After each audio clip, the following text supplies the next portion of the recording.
Slush, trying to poke around a little bit with these mutas.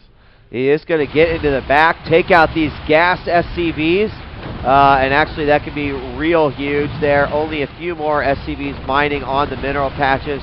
Marines are going to split up and be easy targets for those mutas while he finishes off the SCVs over on this side. More Marines now moving into play, but I think those mutas actually did a pretty good job there.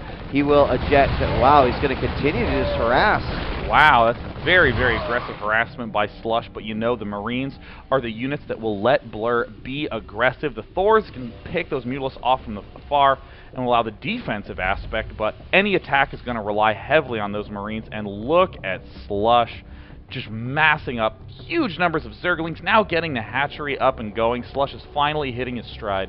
Yep, third base is going while the mutas continue to harass. And the Thor is out, so we'll see how he decides to handle that, moving right into position. Uh-oh. Thor's going to fire a couple shots, going after those Marines. He lost quite a few. I think at least 3 there I saw, and a couple that are just on the brink of death. 4 hit points for one of those mutas right there. And it looks like Blur is gearing up to do another big push. We see tanks, Hellions popping out, those Marines still en route. Just wanted to get those Thors up defensively. If Slush decides to try to poke one more time, he could run the risk of losing almost all of those Mutalisks. Here they end up coming to try to swing around to find vulnerability, and there's the Thor with a huge shot picking off one muta. Yeah, those mutas are really low health too, so he doesn't necessarily want to just be flying them into hazardous areas where there could be Thors awaiting. Meanwhile, more Banelings being morphed and a lot more Zerglings on the way. Third base is up. Pre-took the gases so that he can get that one underway very, very quickly. And he doesn't really have that many drones there at his main. Looking at the worker count, it's actually 29 to 35, and you'd think it'd be more, but... Oh, that's so funny. You know, this is honestly one of my favorite kinds of games, when a player begins with a big one-basing strategy, does a ton of damage, but it's still a pretty equal match. It's exactly what we're seeing. Blur not giving up yet, still doing SCV production. We see the Blue Flame upgrade coming out on that factory. It looks like Blur is not going to be pushing soon. There's the tech lab on the barracks. If he gets some sort of stim upgrade or combat shield, that would definitely signal that he's going to be waiting a long time to push. However, Slush can't possibly know that. Slush is feeling the pressure now. That's why he's not building any drones. Yeah, he's also got some infestors coming out, more lings. He's going up to Hive as well, and it looks like, you know, potentially he could go ahead and take this gold too. He hasn't had any contention at all. He has one ling out here at the front of his opponent's base. Finally gets taken out by a tank. And so he just has a little bit of vision of what is going on over there. Meanwhile, just amassing a pretty nice army. And, well, what is the food count right now? It's 119 to 111, so Slush is ahead by quite a bit. But Blur has quickly brought himself back. And it looks like, I mean, this is such a tense game. I mean, look at the income. They're both almost identical. Slush can't really pierce into this because all the structures that are key from Blur are right by the ramp. Too often you see players build structures down there just because there's space. But, I mean, Blur having this very tight defense and production could be churning out a couple more Hellions. We see that there are 2 Hellions out on the field, but they do have that Blue Flame upgrade. And look at this. There is now a Swaparoo going down. He is getting the Tech Lab upgrade. He's getting Marauders.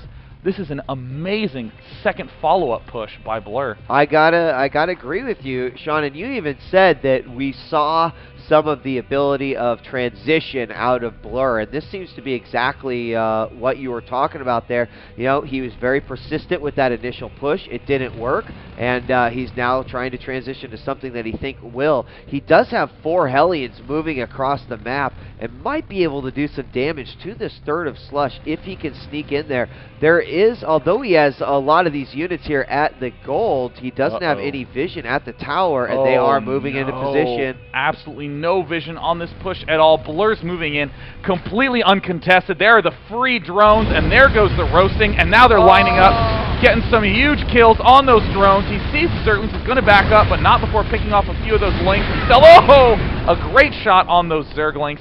And now it does, I mean, Blur is going to be very happy to see no gold expansion up. He's going to be very happy to see so few drones there. And he did pick off considerable numbers of them in the unit counting station, 38 SCVs versus 47 drones. There are 2 starports coming out from Blur. Blur realizes that there is a greater spire that is almost finished. He saw the corruptors pop out. Broodlords could be devastating. Yeah, I think that's a good point, and we could have our first ones morphing now, and we do 3, 4, 5 on the way. 1 corruptor left over, and this is quite a force here for Slush. Meanwhile, we see no additional expand. And, I mean, this is a really, really tightly packed, I mean, both main, I would probably be freaking out going, just trying to get my units out of there. But he seems to be okay with it. And it looks like the very economic army from Slush. A lot of Broodlords getting the adrenal gland, gearing up to do a push, but now double Viking coming out. This is insane. I don't think that there's going to be a good angle for Zerg to be able to pierce into this. He's going to be relying so heavily on these Broodlords. If the Broodlings can do enough damage as a result of the tank fire, then I think that Zerg might be able to bust in here, but these 4 Vikings are coming out in the nick of time. Oh yeah, this is going to be pretty nasty. Those Broodlords don't want to get too far ahead. They can be quick targets. We do have the Mutas back there to help, and he is going to go ahead and go in. Here come the Vikings. They could quickly take down 1 or 2 of these. Oh, Fungal Growths managed to pinch all that off, and then the Mutalisks come in for the finishing blow. Thor's now gearing up to get on that outside lip for when the next set of 4 Vikings pop. I really like that. We're also getting the adrenal glands upgrade. More corruptors on their way. Broodlord's going to continue to harass from here, and he's got to watch out this time because all the Thors are going to be moving over. Great fun in production. There are some Broodlords as well, so those are going to definitely maintain a lot of usefulness as the game progresses. Trying to get a spot on where those Broodlords are morphing. Looks like they must be hidden way far back. If in my infinite APM I can't find them. Oh, there they are, right at the rally point. Lovely. He's going to move forward once again, and he wants to get back into that gold position, which could be a good opportunity to flank. You can also attack that third if you want to. Of course, morphing those Broodlords way over there means that he's got to wait a long time before they make it over here. We see more Zerglings coming out, more Infestors on the way, getting 2 gas over here that he can add to that 4th base. And the Harvester count right now, 38 to 48 right now for these 2 players. And here we go. It looks like Slush might be moving in.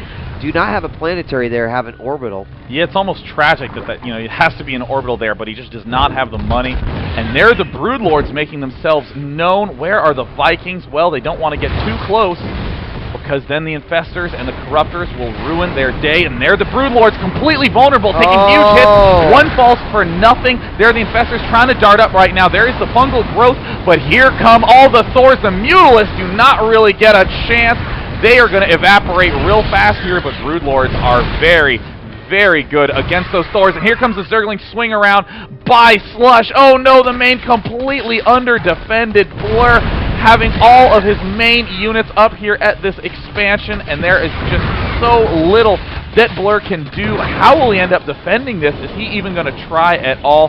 He is having to regroup absolutely everything but Banelings and Infestors still wait. Yes, and he's going to go ahead and lift the building. Smart reaction there. And we're going to get a great fungal on these units that come back and try to help. He is going to lose a lot of production buildings in this one.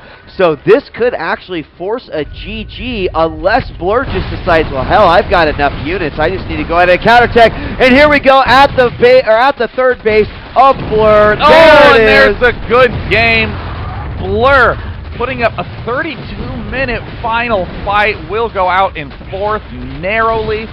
What a heartbreaking run for Blur, who honestly had such the perfect army to battle Slush, but got eager, clustered it together, and 30 Banelings ended his chances. Yeah, congratulations to Slush. I would like to pick your brain a little bit there, because it felt like that early attack by Blur was really, really determined to be effective.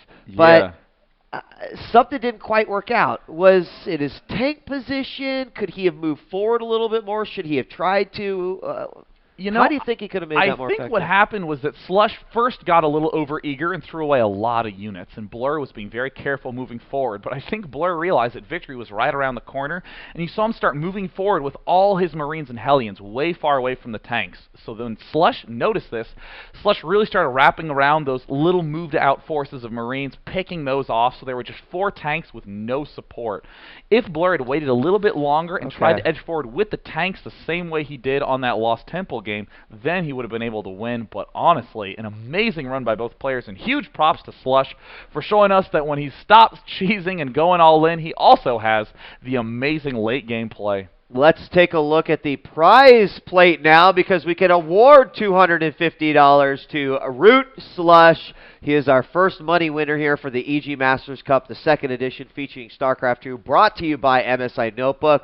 Coming up after our lunch break, we will not only award the $1,000 and the $500, but also I've got a golden ticket. That's right. You don't have to buy a candy bar to get the best prize in the world. You have to just beat 390 of the best players in North America to play against Gregory Idra Fields, the final boss of the internet. And we will see that directly after the finals, which will be after our lunch break. Yeah, we're going to be taking a half-hour lunch break, guys. So this is your opportunity to take a quick break. You know what they say? You got to get up, go outside. You know, you read those like video game manuals. They're like, don't play more than 2 hours. Who does that? Whatever. I'm DJ Wheat. And I am Day 9. And when we come back after our lunch break, or the zombie apocalypse, whichever one you see, we will have more StarCraft 2 action coming at you here for the EG Masters Cup.